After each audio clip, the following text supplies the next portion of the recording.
ஆண்டவராகிய இயேசு கிறிஸ்துவின் நாமத்தில் உங்களுக்கு வாழ்த்துக்கள். எல்லாரும் எப்படி இருக்கீங்க? சுகமா இருக்கீங்களா? சந்தோஷமா இருக்கீங்களா? இந்த நாளிலும் ஆண்டவர் கொடுக்கிற ஆசீர்வாதமான வார்த்தை சங்கீதம் 34:9.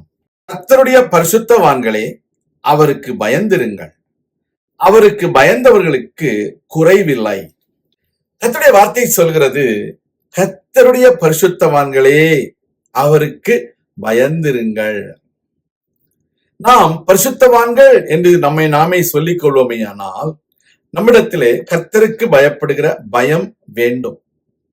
நமக்கு ஒரு குறைவில்லாத ஒரு வாழ்க்கை வேண்டுமானால் கர்த்தருக்கு பயப்படுகிற பயம் நமக்கு வேண்டும். அதுதான் உண்மை. The word of God says, "Oh, holy people, fear the Lord." If you proclaim that you are a holy person, you need to have the fear of the Lord in your life. You need to fear the Lord always in everything. Then only you can say yourself you are a holy person. You can say we are all holy people.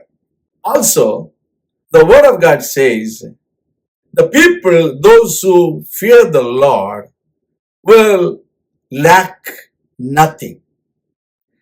கர்த்தருக்கு பயப்படுகிறவர்களுக்கு ஒரு குறையும் இருப்பது இல்லை.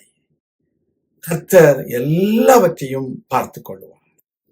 நம்முடைய வாழ்க்கையில குறைவை நிறைவாக்குகிற ஒரு தேவன் இருக்கிறார்.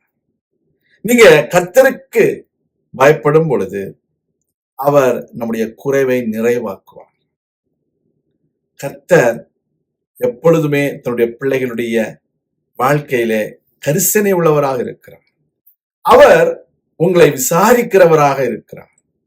அவர் உங்களுக்கு நன்மை செய்கிறவராக இருக்கிறார். நீங்கள் கர்த்தருக்கு பயப்படுகிறீர்களா? கர்த்தர் அதை பார்த்து கொண்டிருக்கிறார். God is watching every one of us whether we have the fear of the Lord in our life. If we have the fear of the Lord in our life, we will obey the word of God. We will listen to the voice of the Lord. We will walk according to the word of God. Then God will bless the labor of our hands, and we will have blessings in every way of our life. கர்த்தருக்கு பயந்து அவருடைய வழிகளில் நடக்கிறவனுக்கு ஆண்டவர் கையின் பிரயாசத்தை ஆசீர்வதிக்கிறார், பாக்கியத்தையும் நன்மையும் அருளி செய்கிறார். அவ்வளவு பெரிய ஆண்டவர். கொஞ்சம் யோசித்து பாருங்க, அவருக்கு நம்ம பயந்து நடக்கிறோமா? அவருக்கு பிரியமானவைகளை செய்கிறோமா என்பது முக்கியம். கர்த்தர் என் மேய்ப்பராய் இருக்கிறார், நான் தாட்சி அடையேன் என்று சொல்கிறது ஆண்டவருடைய வார்த்தை.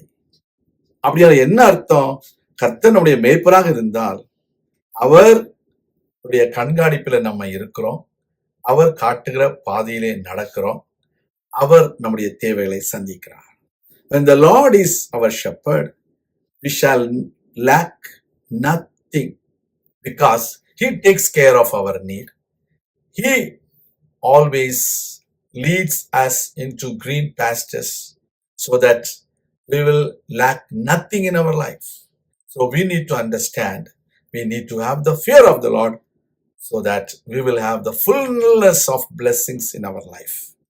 நாம் ஜெபிக்கலாம். எங்கள் அன்பின் ஆண்டவரே, எங்கள் வாழ்க்கையிலே நிறைவான ஆசீர்வாதங்களை நாங்கள் பெற்றுக்கொள்ளும்படிக்கு குறைவுகளை அகற்றுகிற உமக்கு பயந்து நடக்க எங்களுக்கு உதவி செய்திடணும்.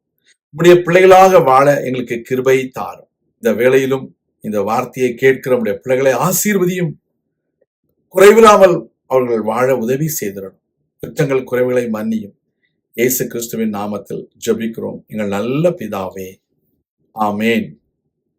கர்த்தர் தாமே உங்களை ஆசீர்வதிப்பாராக. ஆமேன்.